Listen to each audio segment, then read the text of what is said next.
આજે આપણી વચ્ચે ખૂબ સુંદર પ્રસંગ અને એવા રૂહાની આહલાદક વાતાવરણમાં આપ સર્વ પરમાત્માના પરમ સાનિધ્યમાં ગોડલી પેલેસમાં પ્રભુ પિતાની પ્રિય સંતાનો આમંત્રિત છો ત્યારે ધન ઘડી છે, ધન ભાગ્ય છે.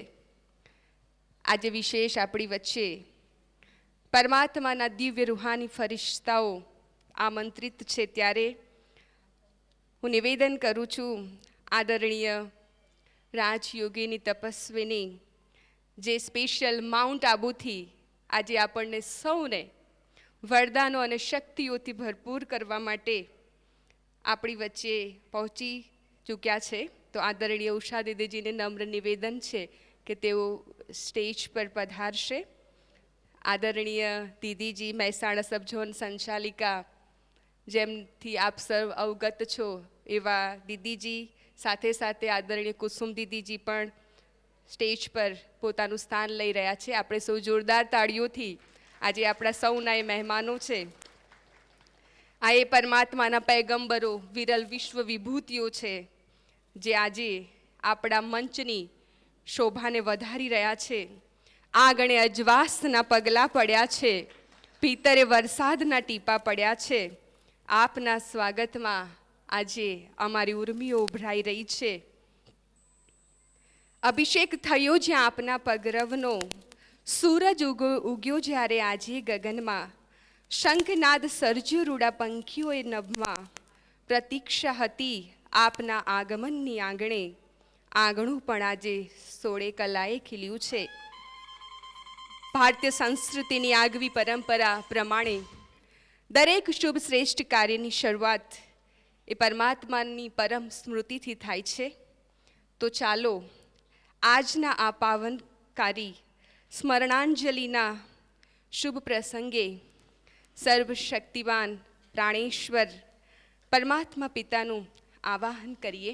હે પ્રભુ પિતા, આપ પણ અમારા આ પ્રસંગમાં હાજરી આપો. તો 3 મિનિટ પરમાત્મા પિતાની યાદમાં.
ની જીવન ગાથાની સ્મૃતિ અપાવતો દિવસ છે.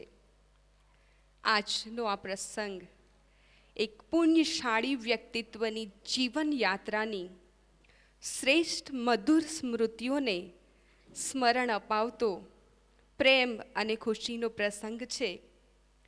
શ્રદ્ધેય માતૃશ્રી અમથીબેન, જેમની ખૂબ સુંદર જીવન યાત્રા, જેને સેવા યાત્રા કહી શકાય, જેમણે પુણ્યની પૂંજી જમા કરી જીવનને ખૂબ પુણ્યશાળી બનાવ્યું, એમની શ્રેષ્ઠ સ્મૃતિઓને આજે ડાયાભાઈ, બ્રહ્માકુમાર અશોકભાઈ અને એમનું સમગ્ર ફેમિલી સ્મરણાંજલિના સ્વરૂપમાં ઉજવી રહ્યો છે. ત્યારે માતૃશ્રી અમથીબેનની મધુર યાદોને સ્મરણ કરી અને સમગ્ર પરિવાર પોતાના જીવનને પણ આદર્શ અને શ્રેષ્ઠ બનાવી રહ્યો છે. તેમના શ્રેષ્ઠ કર્મોને યાદ કરી આજે માતૃશ્રીના પ્રથમ વાર્ષિક પુણ્યતિથિ નિમિત્તે આ સુંદર પ્રસંગને પરિવાર ઉજવી રહ્યો છે, જેમાં આપ સૌ આમંત્રિત છો. અનેક દિવ્ય ગુણો અને શ્રેષ્ઠ મૂલ્યોથી શૃંગારિત માતૃશ્રીનું જીવન એ ખરેખર આપણા સૌના માટે પ્રેરણા સ્ત્રોત છે. એમનું પ્રેમાળ, સ્નેહપૂર્ણ સ્વભાવ, સેવાભાવ દરેકના માનસ પટલ પર આજે ઉભરાઈ રહ્યો છે. જનસેવા એ જ પ્રભુ સેવા એવા શ્રેષ્ઠ મહામંત્રથી જીવનને સજાવી અનેકોના દિલની દુઆઓને પ્રાપ્ત કરી અનેકોના જીવનનો ઉદ્ધાર કરવા પિતાશ્રી આત્મારામભાઈની સાથે નિમિત્ત બન્યા. તો આજે આપણે સૌ દિલની સ્મરણાંજલિ શ્રદ્ધેય માતૃશ્રી અમથીબેનને અર્પણ કરીશું. તો સર્વપ્રથમ મંચસ્થ મહાનુભાવો, પરમાત્માના દિવ્ય પૈગંબરો, જે વિશેષ આજે આ સ્મરણાંજલિના પ્રસંગે વિશેષ એ પુણ્યશાળી આત્માનું આ પુણ્ય છે કે આવી મહાન આત્માઓ આજે હાજર છે. તો એ સર્વ મંચસ્થ મહાનુભાવોને નિવેદન છે કે શ્રદ્ધેય વાને સ્નેહપુષ્પ અર્પણ કરી પુષ્પાંજલિ અર્પણ કરશે. સાથે સાથે હું આમંત્રિત કરું છું ડાયાભાઈ, અશોકભાઈ, સતીશભાઈ, ગોવિંદભાઈ, લલિતભાઈ, ધર્મેશભાઈ, વિષ્ણુભાઈ પણ સ્ટેજ પર આવશે. લીલાબેન, ગીતાબેન, સંગીતાબેન, યોગીનાબેન, રેખાબેન, આશાબેન, હંસાબેન એ પણ સ્ટેજ પર આવશે. અને આપણે સૌ માતૃશ્રીને સ્નેહાંજલિ, પુષ્પાંજલિ અર્પણ કરીશું.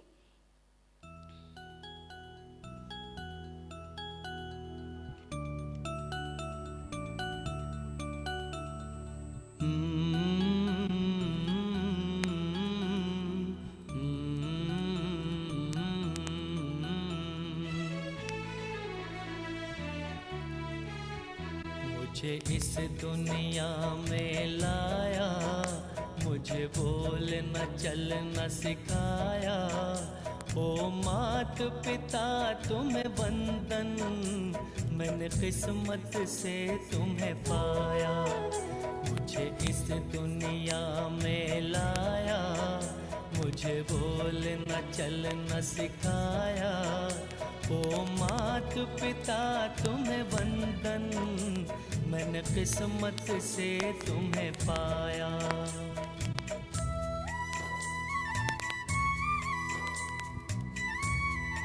દ્રષ્ટિ આપની પ્રેરણા બની અમારી, દ્રષ્ટાંત આપનું માર્ગદર્શન બન્યું અમારું. કોઈ ક્ષણ એવી નથી જે તમારા સ્મરણથી અલિપ્ત હોય, કોઈ સફળતા એવી નથી જ્યાં તમારા આશીર્વાદ ન હોય. बने तब से शीतल छाया, कभी सहलाया गोदी में, कभी कंधों पे बिठाया। मेरे सर पर हाथ रख कर बस प्यार ही प्यार लुटाया। ओ मात पिता तुम्हें वंदन, मैंने किस्मत से तुम्हें पाया। मुझे मुझे इस दुनिया में लाया, मुझे बोलना चलना सिखाया। ओ मात पिता तुम्हें वंदन, मैंने किस्मत से तुम्हें पाया।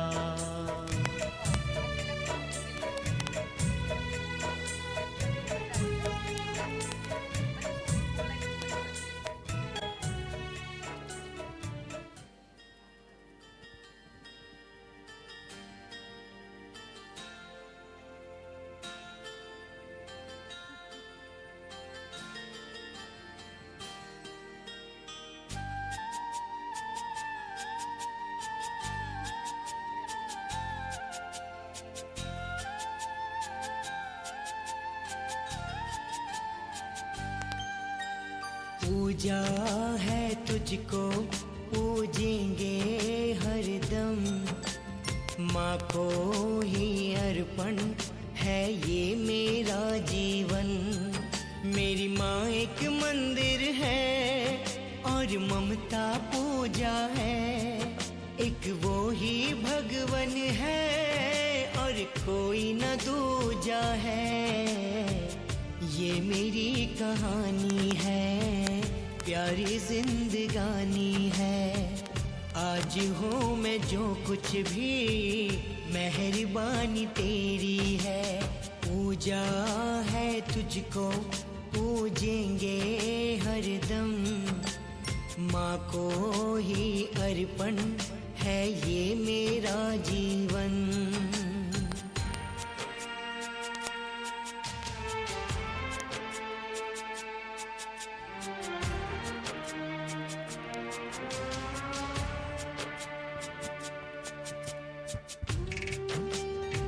आपके पद चिन्हों पर चलता रहे यह परिवार, आपकी अव्यक्त पालना में पलता रहे यह परिवार। सबके नैनों में है रूहानी प्यार और दिल में है खुशी अपार। हो सके तो दे देना एक बार वही प्यारा दुल्हार माँ, वही प्यारा दुल्हार। तो આજે આપણે સૌ શ્રદ્ધેય માતૃશ્રી અમથીબેનને સત સત નમન સાથે શ્રદ્ધા સુમન અર્પણ કરીએ છીએ, જે માતાએ જન્મ આપી સંસ્કારોનું સિંચન કરી મોટા કર્યા, જેઓની મધુર શિક્ષાઓએ સર્વને પ્રેમના એક સૂત્રમાં બાંધ્યા, જેઓ બીજાના સુખે પોતાને સુખી સમજી રાજી રહ્યા, જેમના હાથમાં રામ નામની માળા અને મુખમાં સદૈવ એક રામ રહ્યા, જેઓનું ઋણ ચૂકવવા જન્મો પણ ઓછા પડે, એવા માનવ રૂપમાં મા ભગવતી બની સર્વ પરિવારની પાલના કરી। તો ફરી ફરી આપણે સૌ એમની શ્રેષ્ઠ સ્મૃતિઓને સ્મરણ કરતા અને ખૂબ ખૂબ દિલથી ખુશી અને પ્રેમની લાગણીને અર્પણ કરીએ। કાર્યક્રમને આગળ વધારતા હું આમંત્રિત કરું છું બ્રહ્માકુમાર અશોકભાઈને, જેમના દિલમાં આજે અનેરો આનંદ અને ઉમંગ છે। કેટલા દિવસથી અમે સૌ જોઈ રહ્યા છીએ કે ખૂબ ખુશીથી કાર્યક્રમની તૈયારી કરી રહ્યા છે અને આપ સર્વને આવકારવા માટે આતુર છે, જેમના વિશેષ સંકલ્પથી આજના કાર્યક્રમનું આયોજન થયું। અશોકભાઈ છેલ્લા 12 વર્ષથી ઈશ્વરીય જ્ઞાનના રંગમાં રંગાઈ જીવનને જ્ઞાન રત્નોથી શૃંગારિત કરી પરમાત્મા પ્રત્યક્ષતાના અથક સેવા કાર્યમાં સેવારત છે, જેમનો જીવન મંત્ર જ સેવા છે। ગ્રહસ્થ અને પરમાર્થનું સુંદર બેલેન્સ રાખીને જીવનને આદર્શ બનાવી રહ્યા છે, એવા શ્રેષ્ઠ આચરણના ધણી, અથક પુરુષાર્થી, સાહસી અને સતત સેવારત એવા બ્રહ્માકુમાર અશોકભાઈને નિવેદન કરું કે આજના આ શુભ પ્રસંગે સર્વનું શબ્દોથી સુમધુર માળા અને ભાવનાઓના પુષ્પોથી સ્વાગત કરે। બ્રહ્માકુમાર અશોકભાઈ। ओम शांति। परमपिता परमात्मा शिव बाबा, अव्यक्त ब्रह्मा बाबानी सूक्ष्म उपस्थितिમાં આજના અમથીબાના પ્રથમ વાર્ષિક પુણ્યતિથિ નિમિત્તે આયોજિત સ્મરણાંજલિ કાર્યક્રમની અંદર માઉન્ટ આબુ બેહદ ઘરથી પધારેલ આદરણીય બ્રહ્માકુમારી રાજયોગીની બ્રહ્માકુમારી ઉષાબેન, સાથે સાથે ઉત્તર ગુજરાત મહેસાણા સબ ઝોન ઇન્ચાર્જ સલ્લા દીદી, મહેસાણા સેવા કેન્દ્રના સંચાલિકા રાજકુમારી બ્રહ્માકુમારી કુસુમબેન તથા અમારા આમંત્રણને માન આપી પધારેલ સર્વે સગા સ્નેહી તથા બ્રાહ્મણ પરિવારના સર્વે ભાઈઓ તથા બહેનોનું હું સ્વાગત કરું છું. આજનો આ એક અલૌકિક અલગ જ દિવસ છે. જ્યારે આ કાર્યક્રમ આયોજન કરવાનું એક સંકલ્પ આવ્યો, પછી થોડો સમય હું મારી જૂની યાદોની સ્મૃતિમાં જતો રહ્યો. જે બચપનની અંદર જે મા બાપ સાથે મને સ્નેહ પાલના મળી, એ દિવસો મને યાદ આવ્યા. એ બચપનના દિવસો કે જેની અંદર અમે આમ તો 3 ભાઈઓ ઉંમરમાં નજીકમાં છીએ, એટલે અમારે એકબીજા સાથે કોઈ વખતે લડવા ઝઘડવાનું એ થતું, અને ક્યાંય રમતા કરતાં અમને કંઈ ગમે તે કંઈક ઈજા પણ થતી. તો એ દિવસોની અંદર અમે જોયેલું કે ઘણી વખતે બા વેલણ લઈને અમને મારવા આવે, પણ એ જ માં પછી હાથ પગ દોડાઈને એકદમ સ્નેહથી પેટ ભરીને જમવાનું પણ આપે. મને એ દિવસો યાદ છે કે જ્યારે અમે સ્કૂલમાંથી ઘરે પરત ફરતા, એટલે ભૂખ્યા હોઈએ, તો ભૂખ એટલી બધી લાગી હોય કે શું ખાવું. તો એ વખતે આવા તો કોઈ નાસ્તા બનાવી શકવાની એમનામાં આવડત નથી, પણ રોટલી ઉપર અથાણાનો રસો નાખીને એના રોલ બનાવીને અમે એ ખાતા હતા. એવું ઘણી વખતે અમારા બાળકોને હું કહું છું કે એ જે મીઠાશ હતી એ આજની પેલા ફ્રેન્કી કે શું ખાય છે એની અંદર નથી. તો એવા સ્નેહભર્યા દિવસોની અંદર અમને એટલી બધી શિક્ષા મળી કે આજે અમે 4 ભાઈઓ અને 4 પુત્રવધુ, અને અમને એક સૂત્રની અંદર બાંધી રાખ્યા છે. આજે જોઈન્ટ ફેમિલીની અંદર, કળિયુગની અંદર અમે એક સાથે છીએ. આ એક અમારી એક પાલના અને સંસ્કારનું પરિણામ છે. અને અમારા પછીનું જે નેક્સ્ટ જનરેશન છે એની અંદર પણ એટલો સ્નેહ અને સહયોગ છે એકબીજાનો. આમ તો અમારું મગનલાલ શિવરામ પરિવાર એક સંયુક્ત પરિવાર તરીકે એક અલગ જ અમે એક એક્ઝામ્પલ છીએ કે જે અમારા કાકા અને મૂળચંદ બાપા એમના પરિવાર તરફથી આજની તારીખમાં પણ કોઈને એવું લાગવા નથી દીધું કે અમે એક અલગ ફેમિલીના છીએ. એ રીતનો અમને આખા પરિવારનો સ્નેહ અને સહયોગ મળ્યો. મને મારા બા સાથેનો એક પ્રસંગ યાદ આવ્યો. હું બહુ નાનો હતો, બહુ એક્ઝેક્ટલી ઉંમર તો યાદ નથી, પણ ઉમિયા સોસાયટીના ફાઉન્ડેશનનો કંઈક પ્રોગ્રામ હતો. લગભગ એનું વાસ્તુ પૂજન હોય કે કંઈ બી હોય, અને એ વખતે જમવા માટે ત્યાં આગળ ઉમિયા સોસાયટીમાં ગયા હતા. હું તો મધર સાથે ગયો તો મને બહુ યાદ નથી. અને ત્યાં આગળ હોજ બનાવેલો હતો, અને હોજમાં બધા હાથ પગને એવું બધું ધોતા હતા મજૂરો. મને પણ થયું કે હું પણ ચલો આ હોજ ઉપર બેસીને પગ પલાળું, પણ હું લપસી પડ્યો અને હોજમાં પડ્યો. હવે એ વખતે કોઈ થોડા જાડા સરખા ભાઈ હતા, કોણ હતા એ તો મને ખબર નથી, એને મને હોજમાંથી બહાર કાઢ્યો. મને એ થોડી સેકન્ડો તો ખબર બી જ નથી કે મારી અંદર શું હતું, હું જીવતો હતો કે નહોતો જીવતો, મને કંઈ એવું લાગ્યું કે હું આ દુનિયામાં છું જ નહીં. મને એક નવું જીવન મળ્યું એવું લાગ્યું. પણ હું આજે એ વસ્તુ કહી શકીશ કે એ મને જરૂર એક નવું જીવન મળ્યું એવું લાગ્યું, પણ એ જીવનની અંદર માતા પિતા, સ્નેહી, સંબંધી, આ જગત બધું એના એ જ હતું. પણ હું જ્યારે 44 વર્ષનો થયો ત્યારે મને એક નવું જીવન મળ્યું. અને એ નવું જીવન મળ્યું જ્યારે મેં પરમપિતા પરમાત્માનો મને પરિચય મળ્યો. અને એ પરિચય મળતા જ મને એક આખો ઈશ્વરીય પરિવાર મળ્યો. એ પરિવારનો સ્નેહ, સહયોગ એ આજ આપના અમારા કાર્યક્રમની અંદર આપ જોઈ શકશો કે જે જાણે એ પરિવારનો કાર્યક્રમ હોય એ રીતના લોકો તૈયારી કરી રહ્યા છે. 10 દિવસ 15 દિવસથી આ વેકેશનનો ત્યાગ કરીને, કે જેની દિવાળીની અંદર જે ફરવાના હોય, વેકેશનની અંદર જવાનું હોય કોઈના ત્યાં, એનો ત્યાગ કરીને અને અમારા પરિવારના પ્રોગ્રામની અંદર સહયોગી બન્યા છે, એમનો હું કેવી રીતના આભાર મારવાનું ભૂલી શકું. તો એ મને જે નવું જીવન મળ્યું, એક જીવનની અંદર એટલું બધું પરિવર્તન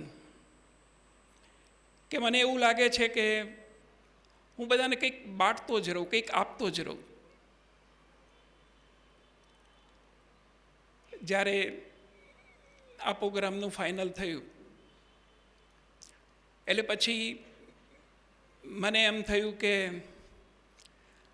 આપણે કેટલા જણને આમંત્રણ આપીશું કે જેથી સોશિયલ ડિસ્ટન્સ બી જળવાય અને મેક્સિમમ લોકોને પરમાત્માનો પરિચય મળે, સંદેશ મળે. તો એના માટે 2 હોલનું આયોજન કરીને અને 2ને એટલું સુંદર વ્યવસ્થા કરી કે જેથી આપણે મેક્સિમમ લોકોને આ પરમાત્માનો પરિચયનું જ્ઞાન આપી શકું. આજે આપણા વચ્ચે જે ઉષા દીદી ઉપસ્થિત છે, હું એમને આજે જ્યારે હું જ્ઞાનમાં આવ્યો આજથી 12 વર્ષ પહેલાં, ભગવાનનો મને પરિચય મળ્યો પછી પ્રથમ વખત મારે મધુવન જવાનું થયું. બેનના સાથે હું મધુવન ગયો, મારું ફર્સ્ટ ટાઈમ. એ વખતે વૈશ્વિક પ્રોગ્રામનો સમાપન પ્રોગ્રામ હતો. જ્ઞાનમાં 5-6 મહિના જ થયા હતા. તો એ વખતે સવારે 6 થી 7 ઉષા દીદી શિબિર કરાવતા હતા. એ મેં શિબિર એટેન્ડ કરેલી. બાકીના દિવસના કાર્યક્રમો એટેન્ડ થતા હતા. ત્યારે મેં એક હોલ ઉપર એક પોસ્ટર વાંચ્યું, ભગવદ્ ગીતાનો આધ્યાત્મિક પરિચય. તો મને એકદમ અંદરથી ઈચ્છા થઈ ગઈ કે ભગવદ્ ગીતા ઉપર આની અંદર શું સીડીમાં હશે, હું સીડી પરચેઝ કરું. એ મેં સીડી લીધી અને એ સીડી લઈને હું ઘરે આવ્યો. અને સાથે સાથે અહીંયા સ્વામિનારાયણ મંદિર કે જેની અંદર એ સંપ્રદાયમાં અમારો આખો પરિવાર જોડાયેલો છે, એની અંદર એક બહુ વિદ્વાન PhD કરેલા સંત હતા.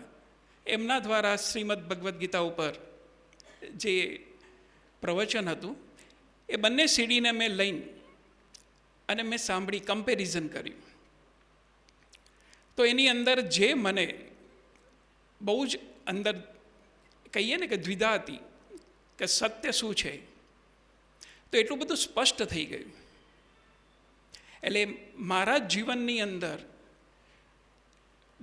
કહેવાય ને કે ભગવાનની અંદર એકદમ દૃઢતાપૂર્વક, શ્રદ્ધાપૂર્વક અગર મને મારી જ્યોતિ જાગી હોય તો આ ઉષા દીદીના એ સીડીથી મારી જાગી. અને એ મેં પ્રોગ્રામ કદાચ એમનો 10 વખત તો સીડી આરામથી સાંભળી હશે. અને સાથે સાથે હું પુસ્તક લઈને પણ બેસતો અને એની અંદર જે ગુજરાતીની અંદર ભાષાંતર હોય હું ચેક કરતો કે રિયલની અંદર કે આ કહેવા માગે છે શું શ્લોક, અને એનું લોકોએ અર્થઘટન શું કર્યું છે અને એનું સત્ય અર્થઘટન શું છે.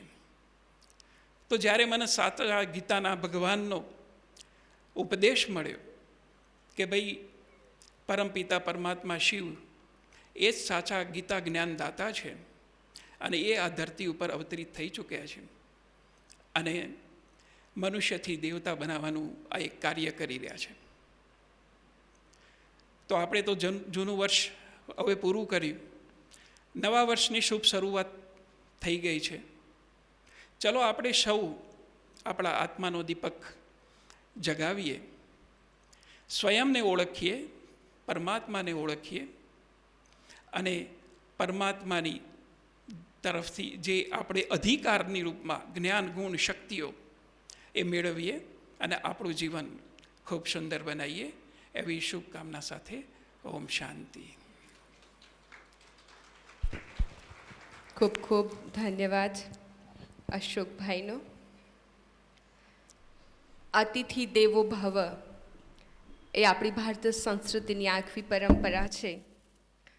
તો પરંપરાને સાકાર કરવા માટે આજે આપણે સર્વમંચસ્થ મહાનુભાવોનું પુષ્પોથી સ્વાગત કરીશું.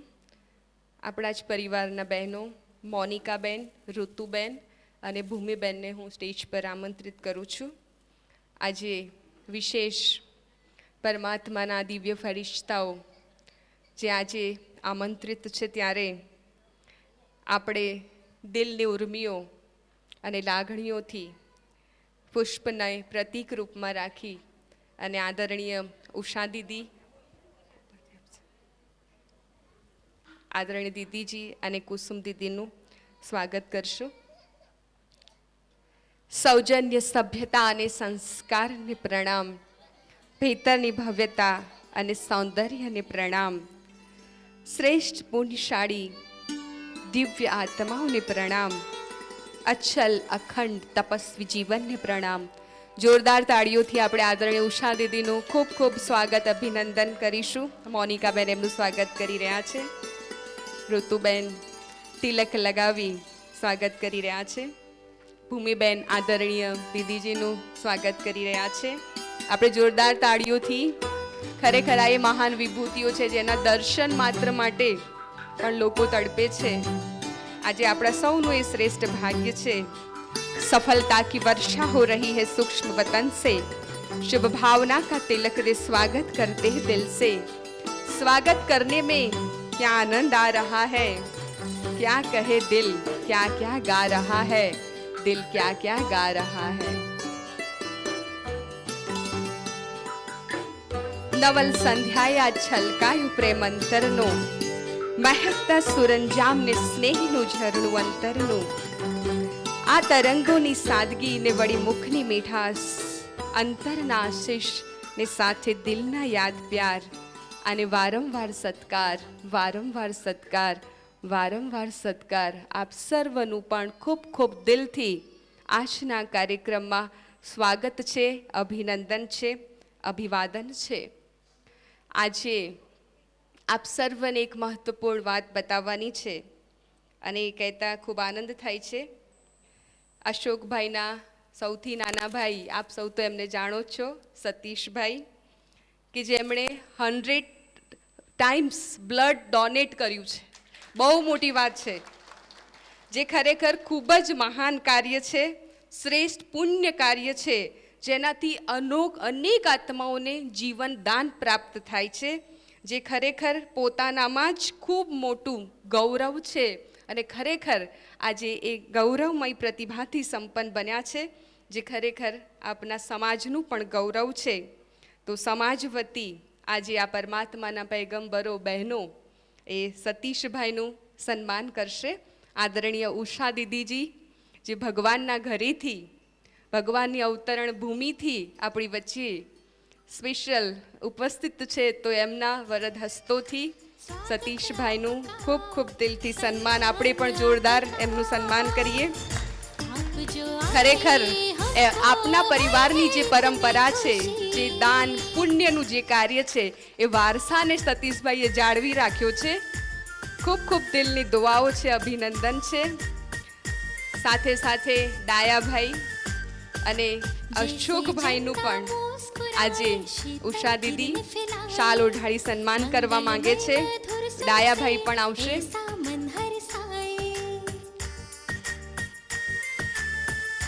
ખરેખર પિતાશ્રી આત્મારામભાઈ અને માતૃશ્રી અમથીબેનની જે દિવ્ય પરંપરા હતી, જે જન સેવા, જે જન કલ્યાણ, એ જ સમાજ કલ્યાણની પરંપરાને આ બધા જ ભાઈઓ જાળવીને આગળ વધી રહ્યા છે. पाकर प्रभु का दामन.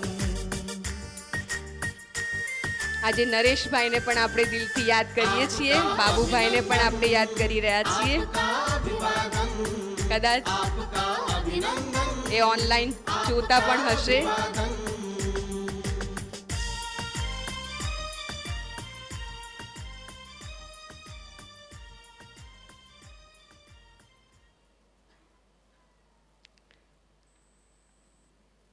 હવે આપણે સૌ જેમને સાંભળવા માટે ઘણા સમયથી આતુર છીએ એવા આદરણીય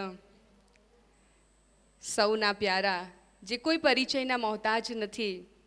દરરોજ આપણે કોઈ પણ આધ્યાત્મિક ચેનલ ખોલો, ટીવીની અંદર આપણે હંમેશા એમના વ્યક્તવ્યોને સાંભળતા હોઈએ છીએ. એવા રૂહે ગુલાબ કી સુગંધ સે સુગંધિત, आफताब की रोशनी से प्रदीप्त, प्रेम तथा स्नेह से ओतप्रोत, सदा ही सर्व आत्माओं की उन्नति के पथ प्रदर्शक एवं ज्ञान सागर परमात्मानी अविरत वहती ज्ञान गंगा, परमात्माना नूरे रत्न एवं आदरणीय उषा दीदीजी, जोरदार ताड़ियोंथी આપણે એમનું સ્વાગત અભિનંદન કરીએ છીએ. दीदीजी, आपका विराट और चुंबकीय व्यक्तित्व, सूर्य सा चमकता मुखमंडल, आध्यात्मिक आकाश के आप दैदीप्यमान नक्षत्र, ब्रह्मा बाप की ब्रह्माणी, रुद्र की रुद्राणी, विश्व के रंग मंच पर परमात्मा प्रत्यक्षता का अद्भुत पाठ बजा रही है. तो आज हम सब आपका बहुत बहुत दिल से स्वागत करते हुए, दीदी जी कोई परिचय के मोहताज नहीं हैं, फिर भी 1980 में जीवन ईश्वरीय अर्थ समर्पित कर अनेक आत्माओं के जीवन का कल्याण किया. Self management training programs, self managing leadership programs, इन सब का आपने ही बहुत अच्छी तरह से इसे बनाकर अनेक इंडस्ट्रीज़, अनेक कॉलेजों में, मेडिकल एसोसिएशन में और अनेक जगह पर अनेक आत्माओं के जीवन को स्ट्रेस से मुक्त किया है. साथ साथ अशोक भाई ने जो हम सबको बताया कि महाभारत और गीता, ये दोनों पर उन्होंने बहुत डिटेल में स्टडी करके ऐसे ऐसे आध्यात्मिक रहस्य हमारे सामने रखे हैं. तो रामायण और महाभारत का, भगवत गीता का आध्यात्मिक रहस्य का उद्घाटन किया. चीन, जर्मनी, ब्रिटेन, आयरलैंड, यूएसए आदि विदेशों में भी अनेक आत्माओं के आध्यात्म की ज्योति को प्रज्वलित किया है. हॉल ऑफ फेम अवार्ड 2011 में उनको प्राप्त हुआ है और 1985 में अंतर्राष्ट्रीय युवा वर्ष, युवा जो यात्रा निकलती है, पद यात्रा, उन्होंने सकुशल नेतृत्व किया. तो ऐसे ऐसे अनेक विशेषताओं से संपन्न और अनेक अवार्ड से सम्मानित, अंतर्राष्ट्रीय और राष्ट्रीय अनेक अवार्ड्स उनको प्राप्त हुए हैं. तो आज हम सब के बीच में उपस्थित है. दीदी जी को नम्र निवेदन है कि हम सबको ज्ञान रत्नों से श्रृंगारित करें. आदरणीय उषा दीदी जी. ओम शांति, ओम शांति, ओम शांति. विश्व कल्याणकारी, जगत नियंता, सर्वशक्तिमान, ज्ञान का सागर, पतित पावन परमात्मा के सभी प्रिय संतान, मंच पर आसीन हमारे आदरणीय सरला दीदी जी, आदरणीय कुसुम दीदी जी तथा हमारे अशोक भाई, साथ ही साथ दाया भाई एवं सतीश भाई तथा सारा परिवार जो आज यहाँ विशेष हमारे परम आदरणीय बा की प्रथम स्मरणांजलि में उपस्थित हुए हैं। आप सबका बहुत बहुत ईश्वर के घर में स्वागत है, स्वागत है, स्वागत है।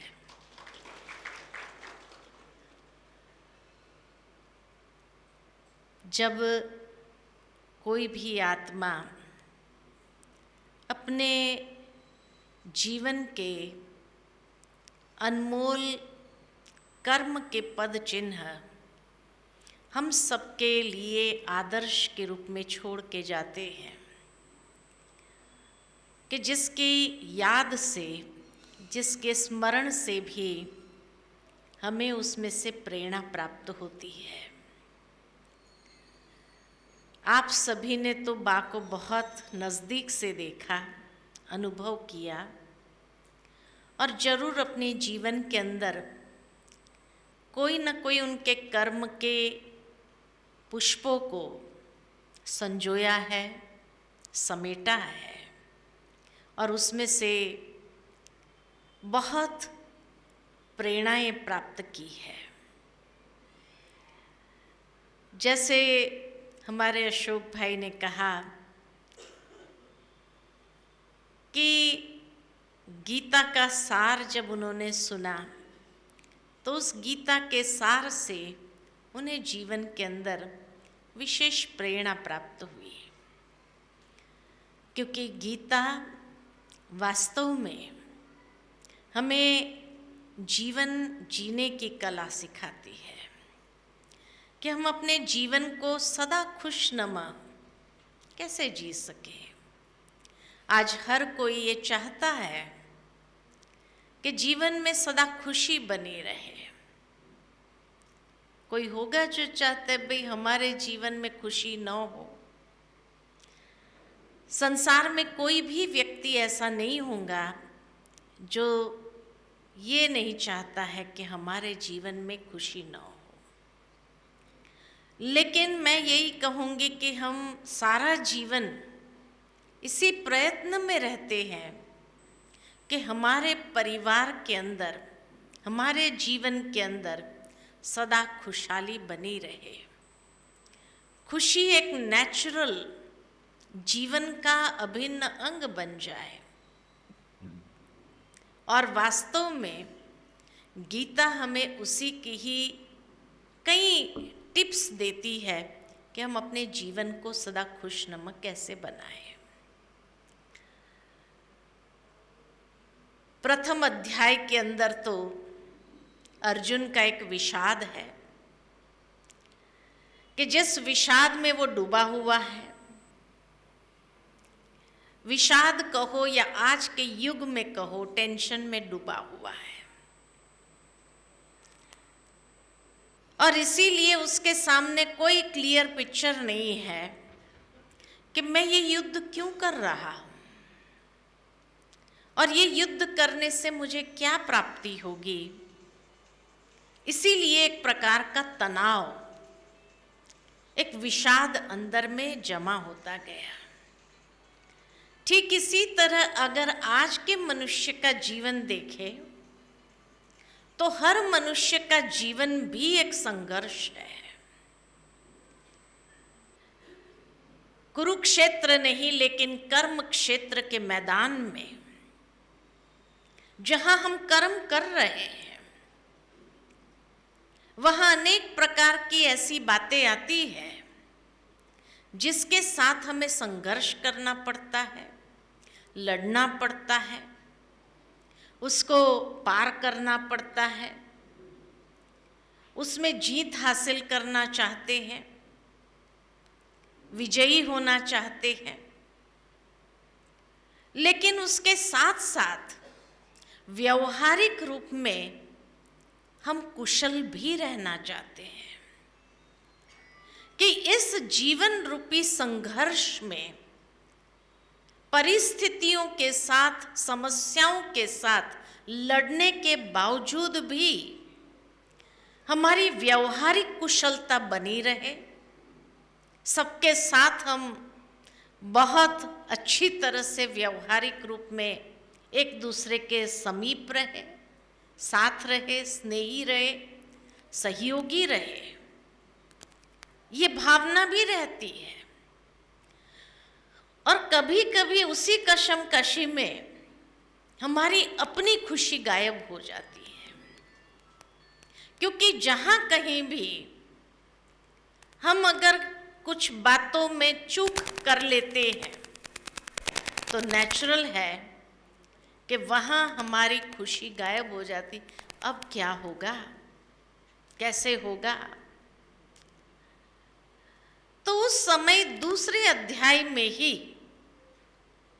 भगवान ने अर्जुन को सर्वप्रथम यही ज्ञान दिया कि हे अर्जुन, तुम अपने स्वधर्म में स्थित हो जाओ। और जब कहा स्वधर्म में स्थित हो जाओ, तुम ये देह नहीं हो, एक चैतन्य शक्ति आत्मा हो, जो आत्मा अजर अमर अविनाशी है। और अविनाशी आत्मा इस जीवन रूपी यात्रा के अंदर कई वस्त्र उतारते हैं, चढ़ाते हैं। उस समय भगवान ने अर्जुन को बहुत सुंदर बात कही, जैसे बाल्यकाल से व्यक्ति युवा अवस्था में जाता है, तो युवा अवस्था में जाने पर शोक नहीं करता है, खुशी खुशी से जाता है कि बचपन से युवा में जा रहा हूं मैं।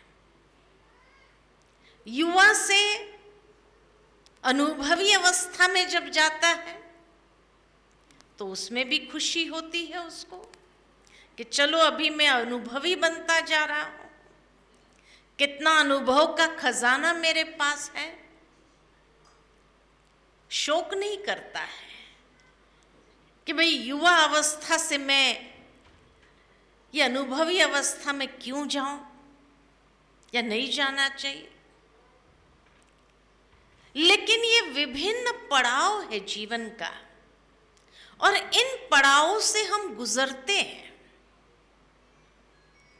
इसी तरह भगवान ने कहा, जब ये चोला भी जर्जर हो जाता है तो आत्मा स्वतः उसको छोड़ करके एक नया चोला लेती है।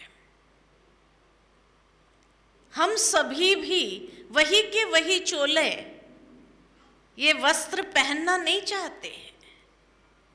हर दिवाली पर हम एक नया वस्त्र अपना पहनते ही है। ठीक इसी तरह आत्मा को भी जब पुराना शरीर जर्जर हो जाता है तो उसको भी नया चोला चाहिए।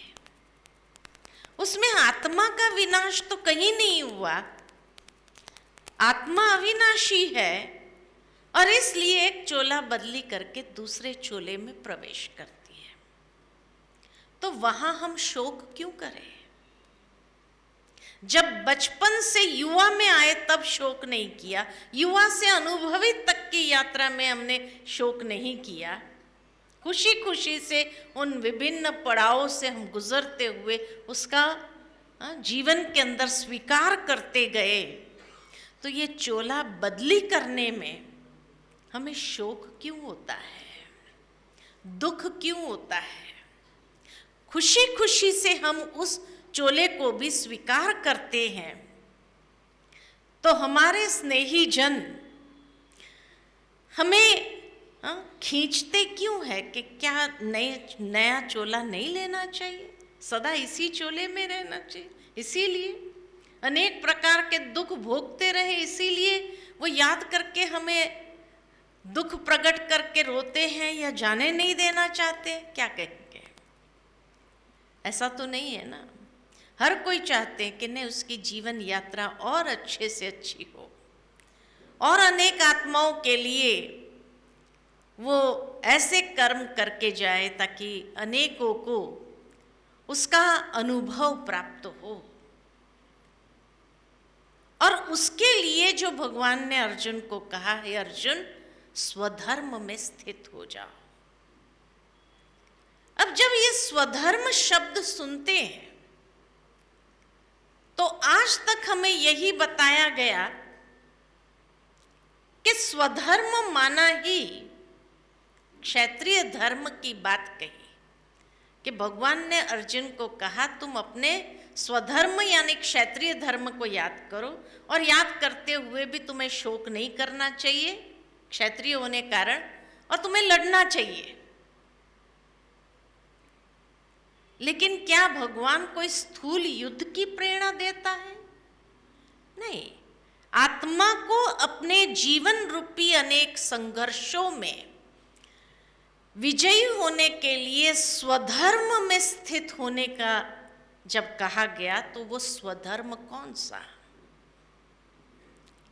अगर क्षत्रिय धर्म की याद दिलाई तो क्या ये गीता का ज्ञान खाली क्षत्रियों के लिए है?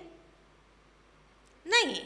अगर गीता का ज्ञान सारी मानव जाति के लिए है तो मानव जात का स्वधर्म कौन सा है?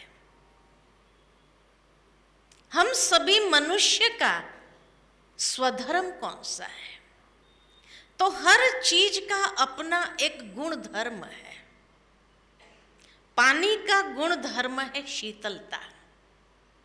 पानी को कितना भी उबालो,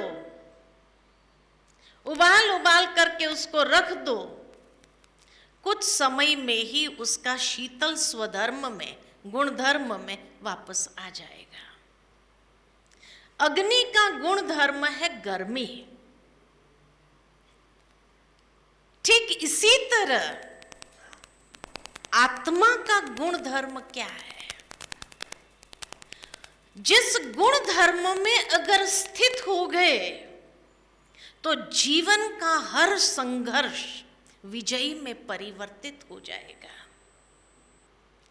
जीवन की हर प्रॉब्लम सुलझ जाएगी और जीवन सदा खुशनुमा रहेगा। तो आत्मा का गुण धर्म कौन सा है? तो उसके लिए ये सोचे कि हर आत्मा जीवन में क्या चाहती है, क्योंकि जो हमारी वास्तविकता होगी उसी की चाहना हमें होगी। आज शरीर को पानी चाहिए। क्यों चाहिए? क्योंकि 60 से 70% शरीर के अंदर पानी का हिस्सा है। इसलिए जैसे ही वो पानी का लेवल कम हुआ कि पानी चाहिए, पानी पीते समय हम सोचते नहीं कितना पीना है,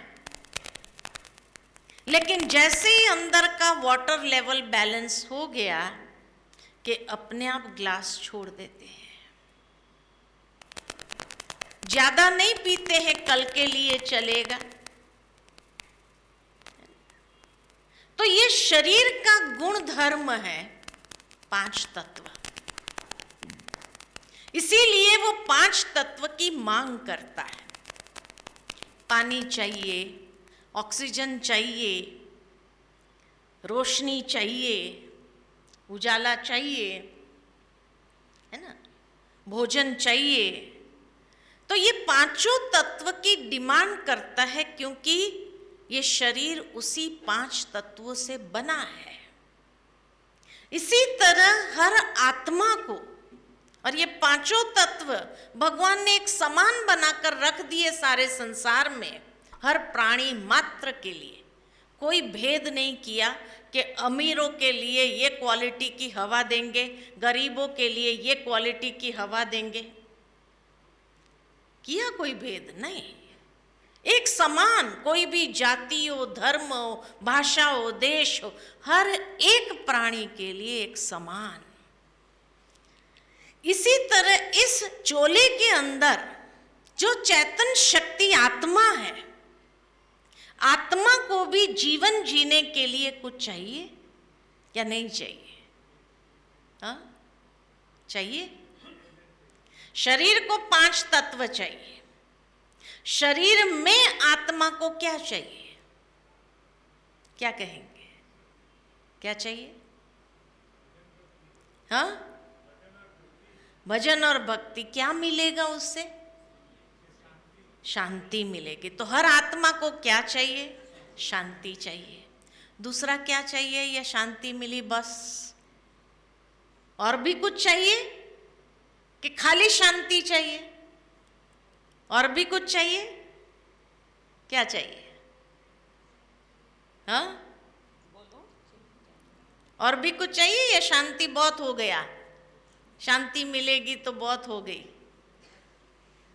हर इंसान को जीवन जीने के लिए 7 बातें चाहिए। 7 बातें। कौन सी कौन सी? सबसे पहले चाहिए ज्ञान। आज एक बच्चा होता है ना, छोटा सा बच्चा जो बोलना नहीं जानता है, उसके सामने आवाज करने वाला खिलौना रखो। वो भी ये जिज्ञासा रखता है, ये आवाज कहाँ से आ रही है। उसको तोड़ने का प्रयत्न करेगा कि आवाज कहाँ से आ रही है। जिज्ञासा। उस समय से जब बोलना नहीं सीखे तब से जिज्ञासा, ज्ञान की जिज्ञासा। आज इंसान सत्संगों में जाता है। क्यों जाता है? ज्ञान प्राप्ति के लिए ही जाता है ना। ज्ञान चाहिए। स्कूल में गए किस लिए? ज्ञान प्राप्ति के लिए। लेकिन ज्ञान के बदले अज्ञान आता गया। कैसे? जितनी डिग्रियां मनुष्य ने हासिल की उतना अहंकार आ गया। अहंकार ज्ञान है या अज्ञान है? अहंकार ज्ञान है या अज्ञान है? अज्ञान है। तो मनुष्य गया स्कूल में ज्ञान प्राप्ति के लिए। इसीलिए स्कूल में सिखाई जाती है प्रार्थना, विद्या से विनय जीवन में आता है। लेकिन आज की विद्या ने विनय के बदले क्या दे दिया? अहंकार दे दिया। और उस अहंकार के साथ व्यक्ति चलने लगा तो किस ओर बढ़ा? ज्ञान की ओर बढ़ा या अज्ञान की ओर बढ़ा? अज्ञान की ओर बढ़ा, है ना। किसी ने बहुत सुंदर बात कही है कि सारे ज्ञान के पुस्तक लाइब्रेरी से लेकर के अगर रास्ते पर ले आओ, उसकी होलिका बनाओ और उसको जलाओ, तो उसमें से जो गर्मी होगी इतनी रोशनी नहीं होगी। कहा है कि उन पुस्तकों को जलाने से जितनी गर्मी उत्पन्न होगी उतनी रोशनी नहीं होगी। और सही में आज वही हो गया है। जो मनुष्य ने ज्ञान हासिल किया, अहंकार की गर्मी जरूर चढ़ गई, व्यवहार में रोशनी नहीं आई। रोशनी कहाँ है? तो सबसे पहले जो आत्मा को चाहिए, ज्ञान चाहिए। दूसरा आत्मा को चाहिए पवित्रता, है ना। इसीलिए आज हम मंदिरों में जाते। किस लिए जाते हैं? देवताओं को झुकते हैं, प्रणाम करते। किस लिए? पवित्रता के कारण मंदिरों में जाते हैं, क्योंकि वहाँ का वायुमंडल एकदम पवित्र है, अच्छा लगता है। किसी को भी पूछो आप मंदिर क्यों जाते, कहते अच्छा लगता है। क्या अच्छा लगा? घर से ऐसा क्या विशेष है मंदिर में जो वहाँ अच्छा लगा, जो घर में नहीं है? तो कहते वहाँ का पवित्र वातावरण, वो अच्छा लगता है। तो जहां पवित्रता है वहां अच्छा लगता है। किसी दो व्यक्ति की आपस में बहुत अच्छी दोस्ती होती है, कुछ समय के बाद देखो दोस्ती टूट जाती अगर पूछो कि भाई क्या हुआ, आपकी दोस्ती कैसे टूट गई, तो क्या कहते हैं? बाद में पता चला इसके अंदर कुछ और बाहर कुछ था, हमें अच्छा नहीं लगा इसलिए दूर हो गए। हमें अच्छा कहाँ लगता है? जब अंदर बाहर एक हो, वहां अच्छा लगता है। कोई बहुत चालाकी करता है इंसान दुनिया के अंदर, अंदर कुछ बाहर कुछ, और बहुत चालाकी से चलता है। जैसे ही उसका भेद खुलने लगता है तो लोग दूसरों को क्या कहते हैं? अरे संभालना, बड़ा खतरनाक व्यक्ति है, पता ही नहीं चलता अंदर क्या है, खतरनाक कह दिया। और कोई व्यक्ति भोला है, बहुत भोला, जो अंदर है वही बाहर है, तो क्या कहते हैं? अरे भगवान का बंदा है, कोई खतरा नहीं। इंसान को अच्छा कहाँ लगता है? खतरनाक के साथ या भोले के साथ? हाँ, कहाँ अच्छा लगता है? किसके साथ अच्छा लगता है? क्यों? क्योंकि आत्मा को एक छोटा बच्चा हमें आकर्षित करता है। क्या है उसके अंदर जो हमें आकर्षित करता है? उसकी पवित्रता। इतना निर्मल पवित्र है जो उसकी पवित्रता हर कोई को आकर्षित करती है। एक बच्चे को देख करके हर कोई को प्यार उत्पन्न होता है उसके प्रति। क्यों? क्योंकि हमारी वास्तविकता पवित्र है। आत्मा अपने असली स्वरूप में ज्ञान स्वरूप है, पवित्र स्वरूप है। जहां ये दोनों है, ज्ञान है, निर्मलता है, पवित्रता है, वहां प्रेम है। जहां अहंकार है, अशुद्धि है, वहां कभी प्रेम नहीं होता है, वहां स्वार्थ होता है, और इसीलिए नफरत उत्पन्न होती है। बहुत सुंदर बात कही कि हमारा परिवार एक जॉइंट फैमिली इकट्ठा रहता है। क्यों? क्योंकि पवित्रता है, भावनाओं में शुद्धि है। अशुद्धि नहीं है, तब कलयुग में इकट्ठा रह सकते हैं, तभी वो प्यार बना रहता है। जहां प्यार है वहां समीपता है, वहां अच्छा लगता है। जहां स्वार्थ होगा वहां क्या होगा? धीरे धीरे दूर हो जाते हैं। स्वार्थ पता चलते ही दूर होने लगते हैं। हर इंसान को प्यार चाहिए। आज एक बच्चे को भी प्यार चाहिए, और बड़े बुजुर्ग के साथ भी जब कोई प्यार से व्यवहार करता है अच्छा लगता है। ये नहीं बड़े बुजुर्गों को सारा जीवन बहुत प्यार मिला, इसलिए अभी बुढ़ापे में प्यार नहीं मिला तो चलेगा? चलेगा? चलेगा नहीं, और ज्यादा चाहिए, बुढ़ापे में और ज्यादा चाहिए, है कि नहीं? क्यों? क्योंकि आत्मा है ही प्रेम स्वरूप। ये उसकी वास्तविकता है, ये उसका गुण धर्म है। इसलिए जहां ये तीनों है, ज्ञान यानी अंडरस्टैंडिंग है, आपसी समझ अच्छी है, पवित्र भावनाएं हैं और प्रेम है, वहां शांति है। इसलिए हर कोई को शांति चाहिए, लेकिन फिर भी शांति नहीं मिलती है। क्यों? क्योंकि ज्ञान नहीं है, अज्ञान है, अहंकार है, अशुद्धि है भावनाओं में, और प्रेम के बदले स्वार्थ है, तो अशांति है, टेंशन है ना? तो हर इंसान को क्या चाहिए? शांति चाहिए। जहां शांति होती है वहां अच्छा लगता है। तभी कहा भक्ति करते हैं, भगवान के पास मंदिरों में जाते हैं। क्यों जाते हैं? क्योंकि वहां शांति मिलती है, क्योंकि वहां कोई स्वार्थ नहीं है, वहां कोई भी प्रकार की अशुद्धि नहीं है, इसीलिए शांति महसूस होती, अनुभव होती है, और ये शांति ही आकर्षित करती है। तो हर आत्मा का ओरिजिनल स्वरूप कौन सा है? शांत स्वरूप है। आप जब भी यहाँ आते हैं ब्रह्मा कुमारी इसके आश्रम में, तो आपको बहनें क्या कहती है? ओम शांति कहती है ना। ओम शांति का मतलब क्या है, कभी जाना? ओम शांति क्यों कहते हैं? ओम शांति ये कोई हेलो हाय गुड मॉर्निंग जैसा शब्द नहीं है,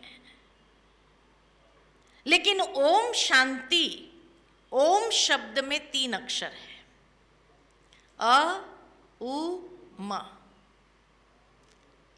अ यानी आचरण, उ यानी उच्चारण, और म यानी मन के विचार।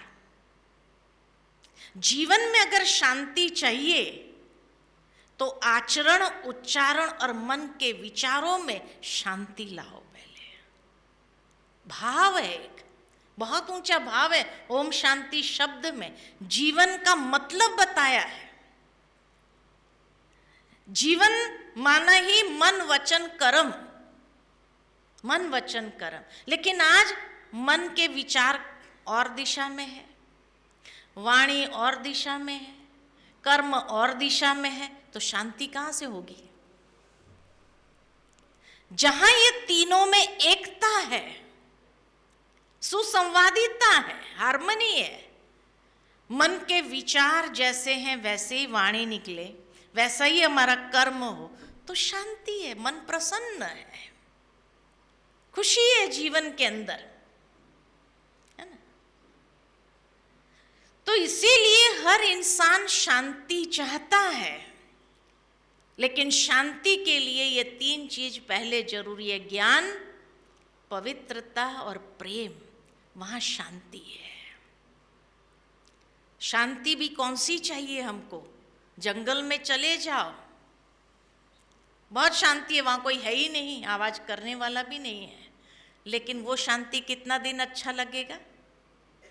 थोड़ी देर। स्मशान में चले जाओ, स्मशानी शांति है वहां, कितनी देर अच्छी लगती है। हमें कौन सी शांति चाहिए? हमें कौन सी शांति चाहिए? हर कर्म करते हुए मेरा मन शांत रहे, वो शांति चाहिए हमें। और जहां ये चारों बातें हैं, वहां जीवन में सच्चा सुख है। आज सुख सुविधा के सारे साधन मनुष्य के पास है, लेकिन सुख सुविधा के सारे साधन होने के बावजूद भी सुखी है। डनलप के गद्दे पर सोने पर भी चैन की नींद नहीं है। गोलियां खानी पड़ती है नींद लाने के लिए। सुख कहाँ है? एसी में बैठने के बाद भी लोगों को पसीना छूटता है ना? घबराहट होती है। तो सुख कहाँ है? चीज वस्तुओं से खाली सुख नहीं आता है, लेकिन जहां आपस में रहते हुए हमारा मन शांत है, निस्वार्थ प्रेम से भरा है, वहां सुख का अनुभव है। और जहां ये 5 बातें हैं, वहां जीवन की सर्वोच्च प्राप्ति आनंद है। आत्मा के लिए क्या कहते? आत्मा सत चित आनंद स्वरूप है। आनंद है ना? लेकिन आज आनंद तो छोड़ो, खुशी भी नहीं है। खुशी का अनुभव करने के लिए लोगों को लाफिंग क्लब्स ज्वाइन करना पड़ता है, बगीचे में जाके हंसना पड़ता है। घर में हंस नहीं पाते हैं। घर में खाली अगर मुस्कुरा दिया ना, तो घर वाले ही पूछने लगते क्या बात है, आज बड़े मुस्कुरा रहे हो, क्या हुआ? और मान लो कि वो व्यक्ति बताना नहीं चाहता है अपने खुशी का राज, और कह दिए बस ऐसे ही मुस्कुरा रहे हैं। क्यों मुस्कुरा नहीं सकते क्या? तो क्या कहते घर वाले? ठीक है। हाँ भाई, ऐसे कैसे मुस्कुरा सकता है व्यक्ति आज के युग में? या तो एबनॉर्मल होगा, तो हंसेगा बिना मतलब के, बिना बात के हंसेगा। तो इसीलिए पूछते हैं आर यू ओके, आप ठीक हो, क्या हुआ? आज ये कैसी विडंबना है, मनुष्य खुश रहना चाहता है, लेकिन अगर मुस्कुरा दिया तो उसको कारण देना पड़ता है। बिना कारण के वो मुस्कुरा नहीं सकता है, नहीं तो पागल घोषित कर देंगे उसको।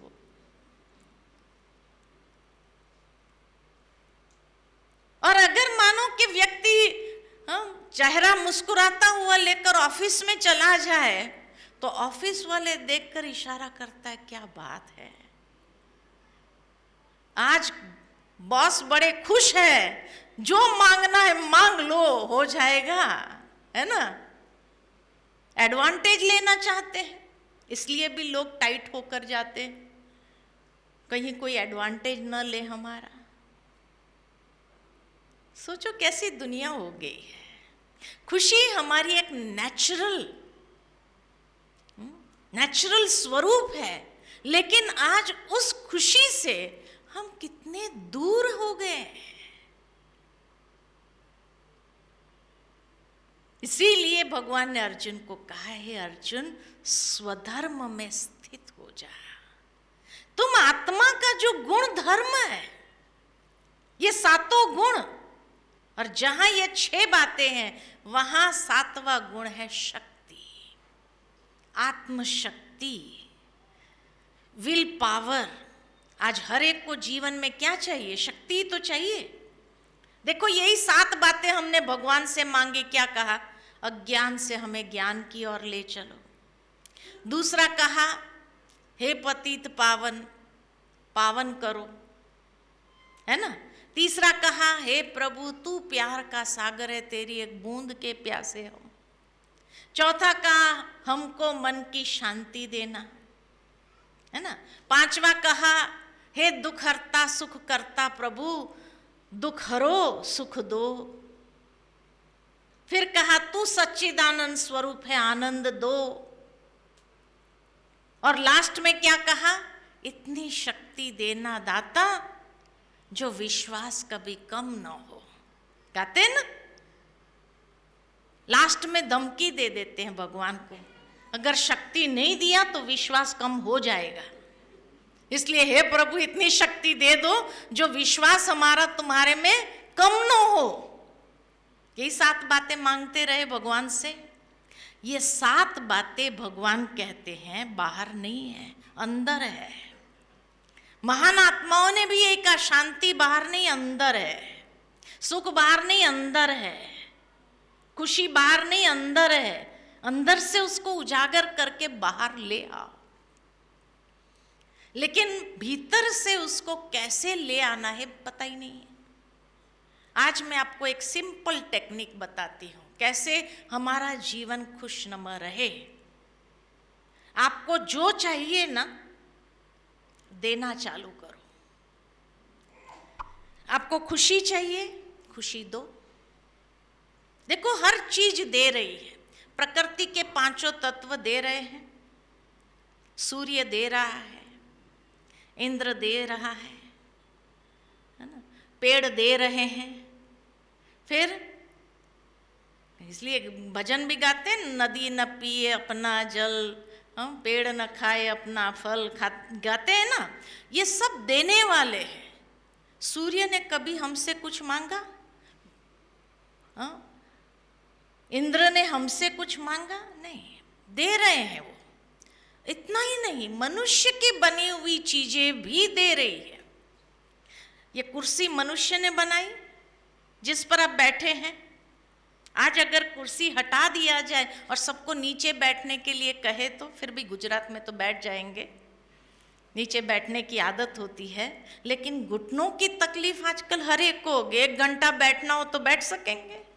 हिलदलना चालू हो जाएंगे, भाई कब पूरा होगा, कब पूरा। एक भी चीज अंदर जाएगी? नहीं जाएगी। तो ये कुर्सी आपको आराम दे रही है, ये माइक दे रहा है, आवाज पहुंचा रहा है, ये लाइट आपको दे रहे हैं, पंखे आपको दे रहे हैं, हर चीज दे रही है। देने वाले को कहा जाता दाता, देवता। लेने वाले को कहा जाता लेवता। ये सब देवता हो गए और हम कौन हो गए? लेवता हो गए। अब लेने की इतनी आदत पड़ गई है जो देना भूल गए। इसीलिए मनुष्य के झगड़े जब भी सुनो ना तो क्या कहते हैं, हमने और कुछ थोड़ी मांगा, कोई धन दौलत थोड़ी मांगा, थोड़ा सा प्यार ही तो चाहा, क्या इतना भी अधिकार नहीं है? प्यार मांगना चालू किया। अब मांगने से मिलेगा? सोचने की बात है। ये 7 गुण आत्मा की बैटरी है, लेकिन आज सबकी बैटरी डिस्चार्ज है।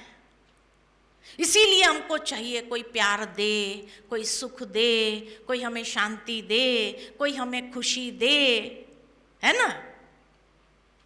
मांगना चालू किया ना। भगवान से भी इतनी शक्ति देना दाता, मांगना चालू किया। अब सोचने की बात है, इंसानों से जब हमने चाहा ये मुझे खुशी दे, ये मुझे शक्ति दे, ये मुझे सुख दे, ये मुझे प्यार दे, लेकिन हो तब तो दे। वो कहा ना, होज में गिर गए थे। होज में हो तो क्या बोलते, गुजराती में कहावत है ना, कुआं में हो। हाँ। तो हो तब तो दे ना, जब है ही नहीं तो क्या देंगे? सूख गए। आज हर एक का जीवन इन गुणों से सूख चुका है। और क्यों सूख चुका?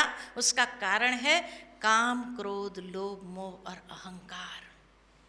ये 5 विकारों ने ये गुणों को क्या कर दिया? सुखा दिया।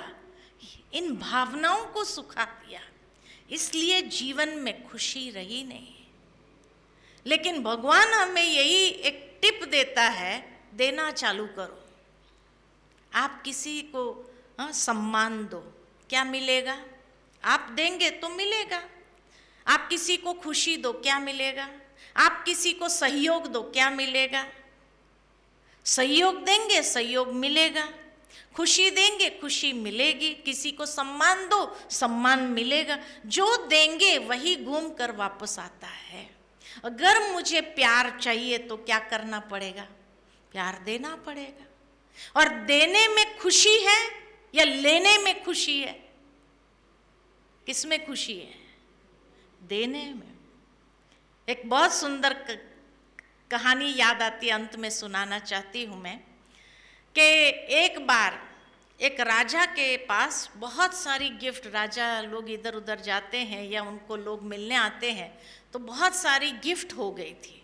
तो राजा ने सोचा इतनी सारी गिफ्ट को क्या करूं, कहाँ रखूं मैं? तो उसने अपने राज्य में प्रजा के सामने ऐलान कर दिया कि आज राजा सारी अपनी गिफ्ट जो भी सौगातें हैं बाहर रखेंगे, जिसको जो चाहिए वो ले जाओ। तो सुबह से देखा इतनी बड़ी लाइन लग गई थी राजा के महल के बाहर कि भाई राजा बांट रहा है इतनी अच्छी अच्छी कीमती सौगातें, तो क्यों नहीं ले लेवे हम भी। लाइन लगी थी।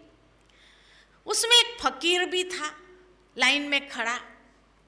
तो फकीर राजा का चेहरे का भाव देख रहा था कि जब भी राजा देता था ना तो इतनी उसको जैसे दुआ मिलती थी, कोई दुआ ही देंगे राजा को कि आप जीते रहो, आप अच्छे रहो, स्वस्थ रहो, तो राजा के चेहरे पर इतनी प्रसन्नता आ जाती थी, इतनी खुशी आ जाती थी।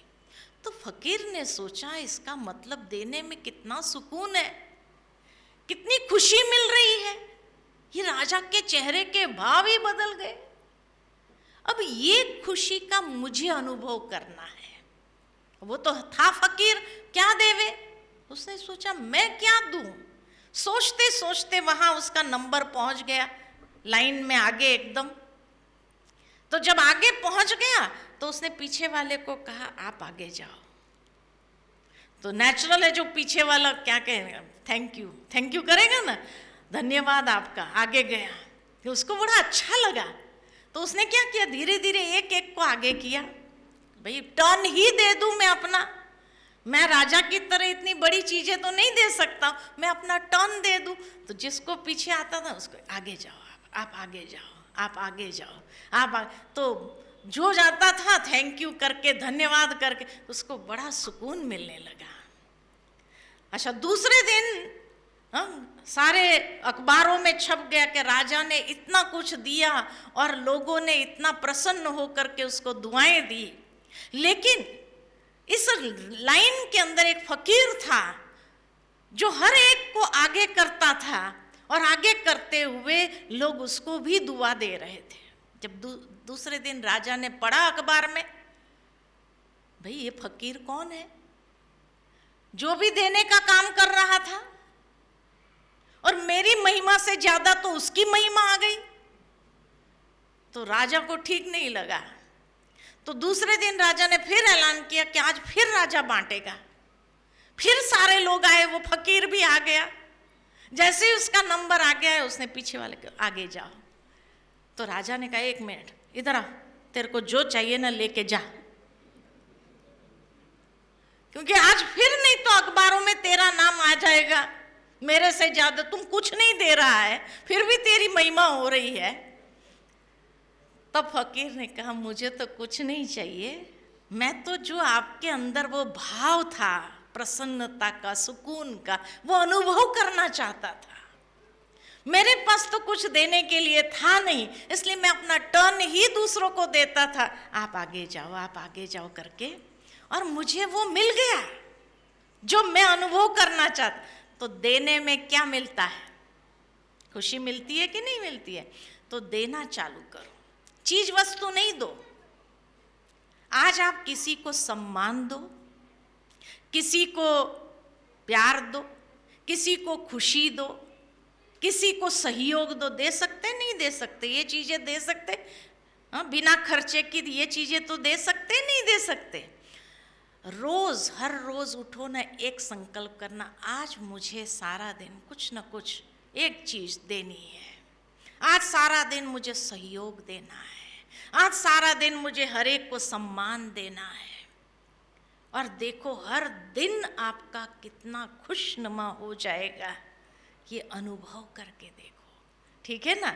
तो खुशनुमा जीवन जीना है तो क्या करो, आत्मा की ओरिजिनल क्वालिटी है, उसको जागृत करो और उसके आधार से देना चालू करो, है ना?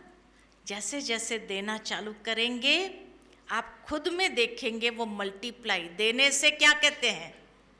हाँ, जितना देते जाओ बढ़ता जाएगा। ज्ञान दो बढ़ेगा, खुशी दो, खुशी बांटो बढ़ेगी, हाँ, आनंद बांटो बढ़ेगा।